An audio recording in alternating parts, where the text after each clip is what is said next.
Halo semuanya, pada kesempatan kali ini kami kelompok 6 akan membahas tentang instrumen non-tes proyek. Kelompok kami terdiri dari yang pertama Wina Patricia dengan NIM 2020220112, kedua ada Astika Ayu dengan NIM 2020222015, dan yang ketiga ada Ika Aprilia dengan NIM 2020222021. Di sini kami membagi menjadi 4 topik. Yang pertama pengertian, kedua penilaian, ketiga contoh teknik penilaiannya, dan yang keempat kelebihan dan kekurangan. Pengertian project work. Apa sih itu project work?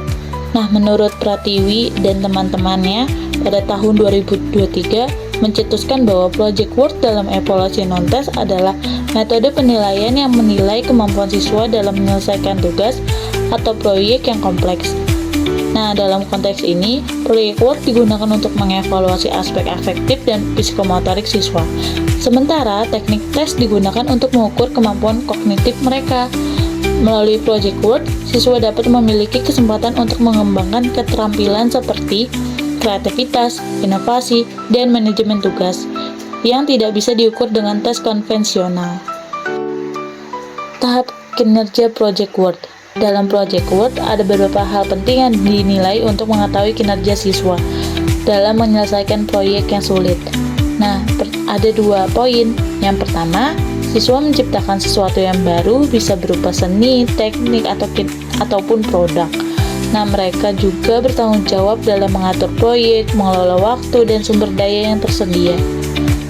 Poin kedua, siswa mengatur proses yang diperlukan untuk mencapai tujuan proyek, serta menilai dan menyesuaikan kinerja mereka sendiri sesuai kebutuhan. Mereka juga belajar menghadapi masalah yang muncul dan membuat perubahan strategi jika diperlukan. Pembahasan terakhir mengenai project work yaitu evaluasi juga mencakup pengukuran hasil akhir proyek dan kemampuan siswa untuk menyesuaikan strategi berdasarkan hasil yang telah diperoleh. Nah, selain itu, siswa diharapkan mampu mengelola tim, mengukur kesehatan fisik, dan juga keuangan pribadi, serta mengevaluasi interaksi sosial mereka dalam konteks proyek yang sedang mereka kerjakan. Hal ini dicetuskan oleh Astuti et al. 2024. Baik, di sini saya akan menjelaskan tentang pengertian penilaian proyek. Nah, penilaian proyek itu adalah kegiatan menilai tugas yang harus diselesaikan dalam waktu tertentu. Tugas ini bisa berupa kegiatan penyelidikan yang meliputi perencanaan, pengumpulan data, pengorganisasian, pengelolaan, dan penyajian data. Penilaian proyek bertujuan untuk mengetahui pemahaman, kemampuan pengaplikasian, kemampuan penyidikan, dan kemampuan menginformasikan peserta didik pada mata pelajaran atau muatan pelajaran tertentu secara jelas. Jadi, penilaian proyek ini ada jangka waktunya, dan kalau udah ada jangka waktunya itu harus diselesaikan gitu. Jadi seperti tugas yang harus diselesaikan tepat waktu seperti itu. Nah, kemudian aspek apa aja sih yang harus dinilai? Nah, selama mengerjakan sebuah proyek pembelajaran, peserta didik memperoleh kesempatan untuk mengaplikasikan sikap, keterampilan, dan pengetahuannya. Nah, pada setiap penilaian proyek, guru sebaiknya memperhatikan aspek-aspek yang dinilai dalam proyek. Yang pertama itu kemampuan peserta didik dalam memilih topik, mengumpulkan data, dan mengelola, juga menganalisis data, serta menulis sebuah laporan. Jadi hal itu tuh perlu diperhatikan oleh guru. Kemudian yang kedua itu kesesuaian atau relevansi materi pembelajaran dengan pengembangan sikap, keterampilan, dan pengetahuan yang dibutuhkan oleh peserta didik. Jadi misal contoh dari menulis laporan itu harus sesuai dari materi yang sudah diajarkan oleh guru. Kemudian guru juga harus memilih materi pembelajaran agar menulis laporan itu juga baik seperti itu. Kemudian yang ketiga itu keaslian sebuah proyek pembelajaran yang dikerjakan oleh atau dihasilkan oleh peserta didik. Jadi dalam menulis laporan itu kan dengan karyanya sendiri dalam menulis. Jadi peserta didik itu harus bisa menulis laporan itu benar-benar dari hasil karya peserta didik tersebut, seperti itu. Nah, proses penilaian proyek itu yang pertama itu ada perencanaan. Jadi di sini itu guru menilai kemampuan peserta didik dalam merancang proyek dan merencanakan langkah-langkah yang akan mereka ambil. Kemudian yang kedua itu proses pengerjaan. Setelah direncanakan, guru itu menilai peserta didik berdasarkan cara mereka menyelesaikan tugas, mengelola waktu, serta memecahkan masalah yang muncul.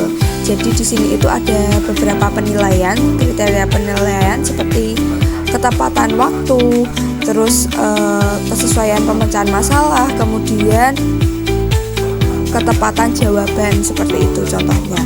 Kemudian yang ketiga itu hasil akhir proyek.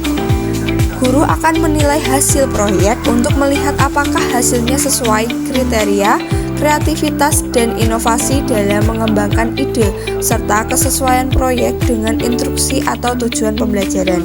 Jadi di sini itu ada sebuah penilaian, kemudian itu dari hasil pengerjaan dari peserta didik itu apakah sudah sesuai dengan tujuan pembelajaran yang kita mau atau sesuai dengan modul pembelajaran yang sudah kita rancang dan RPP yang sudah dirancang, seperti itu.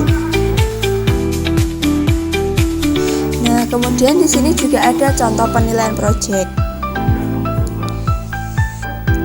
Nah, tadi kan penilaian proyek itu kayak sudah dijelaskan seperti itu kan. Nah, di sini itu ada 3 hal yang perlu diperhatikan dalam proyek, yaitu yang pertama tadi kemampuan pengelolaan yang meliputi kemampuan dalam memilih topik, atau bila belum ditentukan secara spesifik oleh guru, mencari informasi dan mengelola waktu pengumpulan data serta penulisan laporan. Kemudian yang kedua itu relevansi, yaitu kesesuaian dengan mata pelajaran ditinjau dari segi pengetahuan, keterampilan, dan pemahaman selama proses belajar. Nah, ini adalah istilah dari penilaian proyek yang tadi, seperti itu.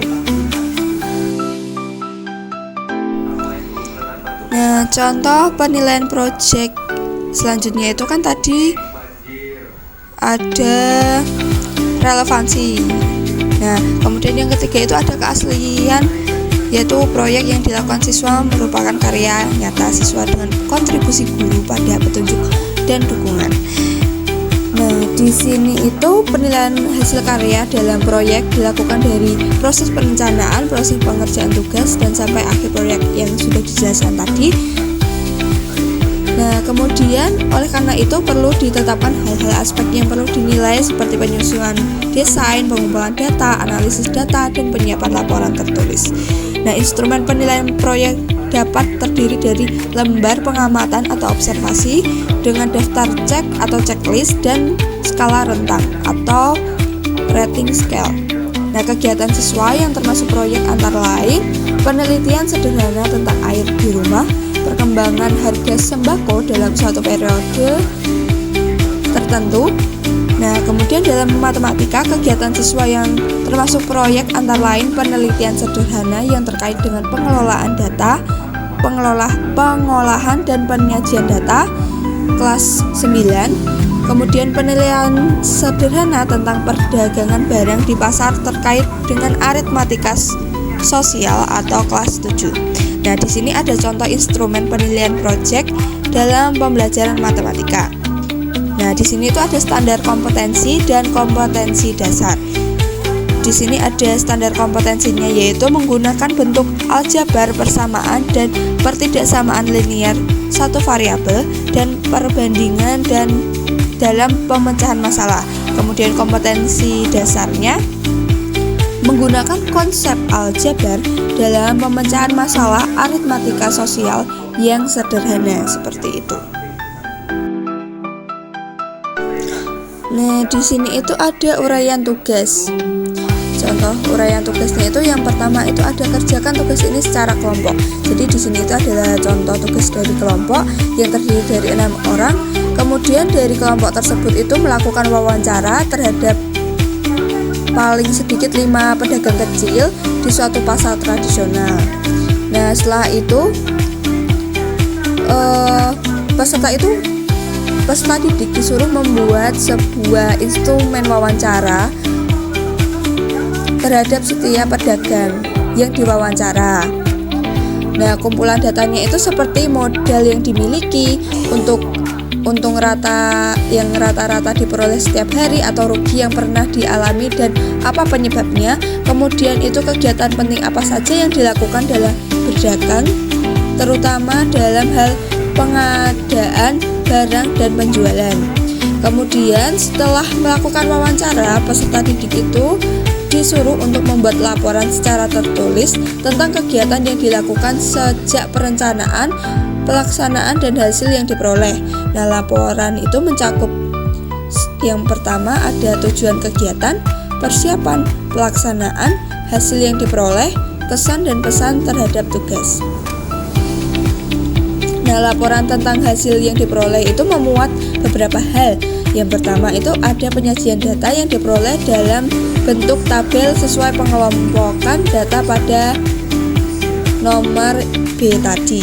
Kemudian yang kedua itu penjelasan tentang pedagang mana yang persentase keuntungan kerugian atau kerugiannya paling banyak dan besarnya persentase dalam kondisi yang bagaimana keuntungan atau kerugian biasa terjadi. Kemudian ada kegiatan yang pada umumnya harus dilalui para pedagang dalam berdagang. Nah, yang terakhir, uraian tugas yang terakhir itu ada laporan itu dipresentasikan atau dipamerkan.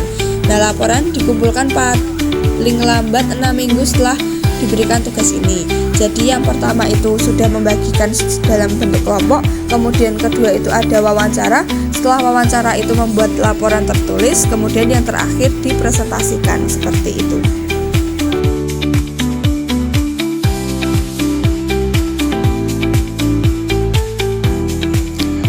Baik, selanjutnya adalah kelebihan project work untuk peserta didik. Yang pertama adalah meningkatkan kreativitas dan kemandirian, di mana project work ini memungkinkan siswa untuk mengembangkan kreativitas, berpikir kritis, dan kemandirian dalam mengelola tugas.